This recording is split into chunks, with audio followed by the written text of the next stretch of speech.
La Suisse, le Valais et Sion au XIXe siècle ont vécu une période de profonde transformation sociopolitique et culturelle et socio-économique.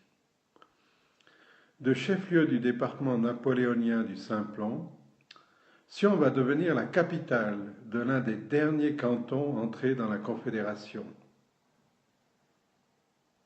Valais, pays greffé dans la douleur à la Confédération, a-t-on pu lire chez un écrivain. C'est en 1848 que la Suisse adopte sa nouvelle constitution, non sans avoir traversé une profonde crise. Son unité a été sauvegardée au-delà d'un conflit entre les cantons conservateurs catholiques et les autres cantons réformés progressistes. À noter que la Constitution suisse de 1874 a été rejetée par la majorité des Valaisans. À relever aussi que les constitutions... Au début du XIXe siècle, la population sédinoise vit sur les deux rives de la Saône et sur la colline de Valère. Ont vécu ces dissensions et en 1829, la ville compte 2513 âmes. Près de la moitié des habitants sont recensés comme domestiques et agriculteurs, 30% et 18% respectivement. Les activités administratives, libérales et cléricales occupent 16% des personnes actives, l'alimentation, le bâtiment et les métaux, le commerce et les transports, le 26%. 4 dates importantes sont à mentionner. Sion doit s'adapter sur une courte période successivement au régime napoléonien, puis au modèle démocratique confédéral suisse.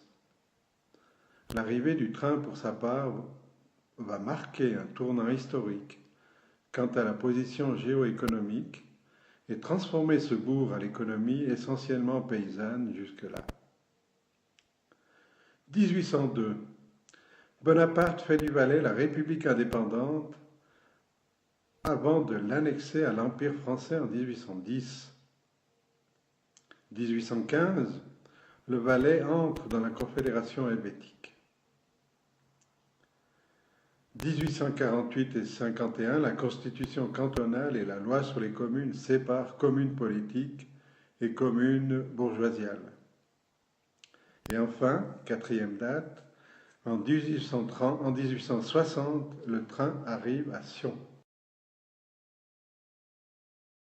Cette balade en 5 thèmes au point de vue propose des illustrations commentées sur les autorités civiles et leurs sièges, sur les communautés et autorités religieuses, sur les voies de communication et de transit, sur l'urbanisation et l'architecture, et sur la vie économique et sociale au début et à la fin du siècle. 2 haltes sont choisies pour cette balade.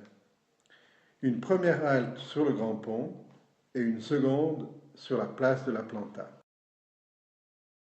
Halte sur le Grand Pont. Le siège du pouvoir politique local et les emplacements de la vie économique et sociale signent leur importance et leur rôle sur l'artère du Grand Pont. L'hôtel de ville abrite la bourgeoisie et la municipalité, l'ancienne et la nouvelle autorité politique. À proximité sont construits le casino en 1863, lieu de la vie sociale, et la Grenette entre 1866 et 1869, lieu du commerce des grains. Halte sur la place de la Planta. Cette halte permet de positionner les pouvoirs cantonaux et de rappeler comment le trafic de transit et de communication interne s'est développé. Le pouvoir cantonal, lui, s'affiche aux abords de la place publique de la Planta, soit à l'ancien couvent des Sœurs Ursulines, construit en 1838. En 1891-1892, Joseph de Calvamaten, architecte sédunois, édifie le palais de justice actuel, abritant à l'époque le collège de Sion, l'école normale des jeunes gens, le musée d'histoire naturelle, la bibliothèque et les archives cantonales. En 1892-1895, l'arsenal cantonal est construit par le même architecte. Sur les communautés et autorités religieuses. Entre 1807 et 1816, les pères de la foi de Jésus, membres dispersés de la défunte Compagnie de Jésus ou jésuites, reconstruisent l'église de la Trinité, appelée aussi église du collège ou des jésuites. Les autorités religieuses et la vie communautaire se concentrent en ville, autour de la cathédrale et de l'église Saint-Théodule. Ainsi s'érige successivement, au début du XIXe, la maison du chapitre pour les révérends chanoines descendus de Valère, en 1838 le couvent des Ursulines, devenu palais du gouvernement en 1848, en 1839-1840 le palais épiscopal et en 1874 le grand séminaire. Les innovations dans les voies de communication et de transit. La route cantonale empruntait d'ouest en est la rue de Comté pour rejoindre celle du Grand Pont et débouchait à la porte de Loèche au nord en direction du Haut-Valais. Au début des années 1840, la nouvelle grande route, actuelle rue de Lausanne, est construite au sud de l'ancienne pour monter le Grand Pont et se diriger au nord.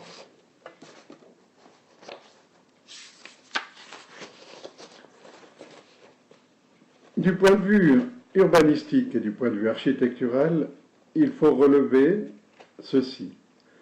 Alors qu'on commence de détruire le mur d'enceinte de la ville, on discute de constructions nouvelles, tant publiques que religieuses, et on réfléchit à une gestion organisée des espaces urbains et de la voirie.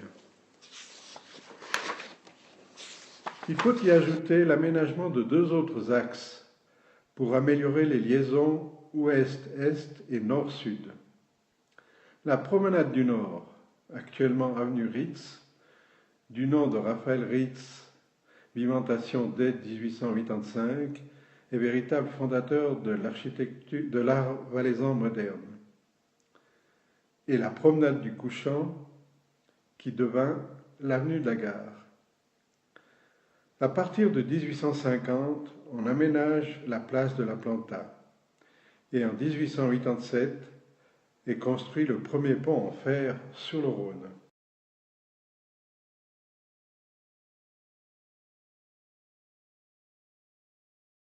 L'urbanisation. Des points de vue urbanistiques et architectural, il faut relever entre autres ceci. Alors qu'on commence de détruire le mur d'enceinte de la ville, on discute de constructions nouvelles, tant publiques que religieuses, et on réfléchit à une gestion organisée des espaces urbains et de la voirie. En 1885, la place du Midi prend forme. Dès 1885, si on révise son approvisionnement en eau, les travaux d'endiguement du Rhône sont entrepris en 1886.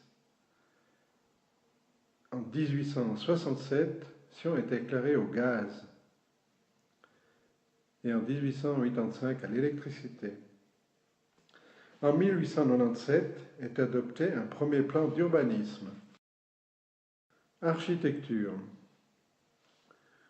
Outre les édifices déjà présentés et ces hôtels qui suivront, on peut remarquer à propos d'architecture la gare ferroviaire, construite en 1873, et l'arsenal cantonal, édifié entre 1892 et 1895. Vie économique et sociale. En 1900, la population de Sion s'élève à 6 751 habitants, soit une augmentation considérable depuis 1860 de 1845 âmes. 58,4% de la population active de Sion s'occupe d'agriculture en 1900, contre 66% pour le Valais. Au tournant du siècle, les secteurs secondaires et tertiaires s'étoffent petit à petit, à relever la persistance des foires et des marchés.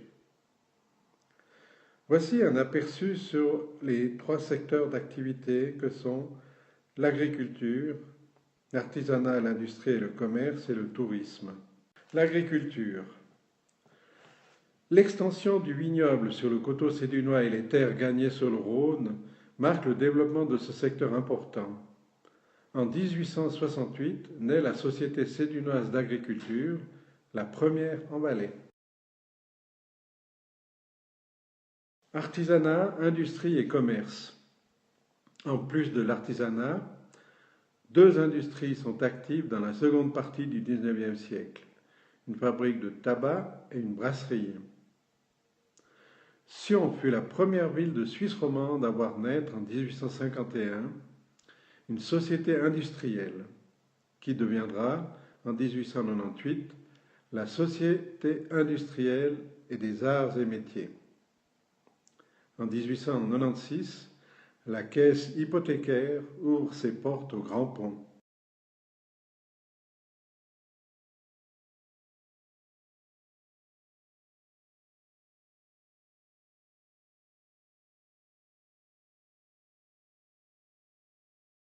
Le tourisme.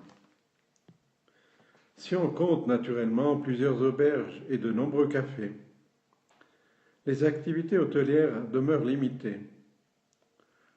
L'hôtel de la Poste, construit en 1840, l'hôtel du Midi en 1866 et le Grand Hôtel de Sion en 1896.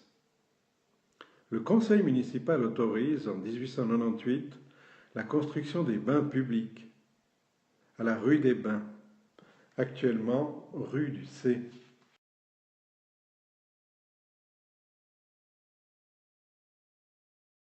À la fin du XIXe siècle, Sion peut être considéré comme un gros bourg agricole ou comme une capitale aristocratique et paysanne, avec ses quartiers anciens et ses demeures patriciennes, ou comme une capitale entrant dans la modernité.